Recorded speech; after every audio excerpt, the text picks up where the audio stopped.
Olá, pessoal. Na semana 15, em Ciências, nós vamos falar sobre transformações físicas. Estão na página 27 e 28 da apostila.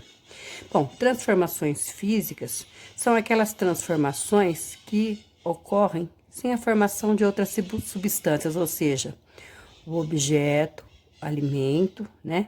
Ele não tem mistura, ele não tem outra coisa misturada nele. Então, ele é simplesmente ele mesmo que se transforma. Exemplos: a água.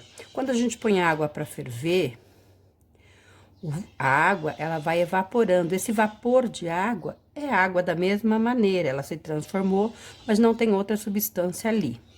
Outra coisa, um objeto quando se quebra, ele se transforma, né? Sem a intervenção, sem a mistura de um outro objeto, ele apenas se quebra e se transforma. Papéis também, se eu amassar ou rasgar um papel, ele se transforma também.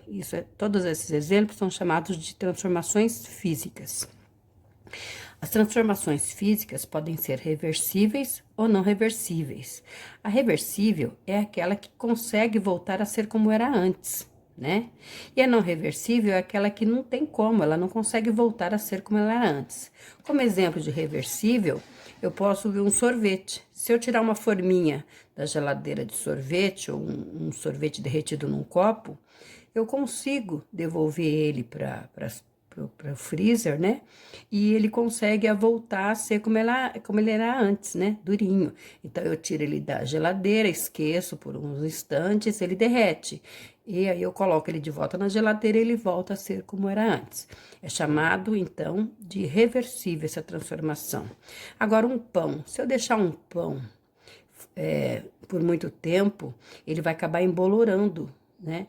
E esse bolor não tem como eu fazer com que ele saia e eu volte a ser como era antes.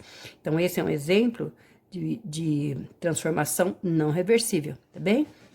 Leiam os textos, escutem os áudios, façam os experimentos aí da página 28 para estar comprovando tudo isso que vocês aprenderam nessa semana, tá bom? Bom trabalho a vocês, crianças. Até, beijos.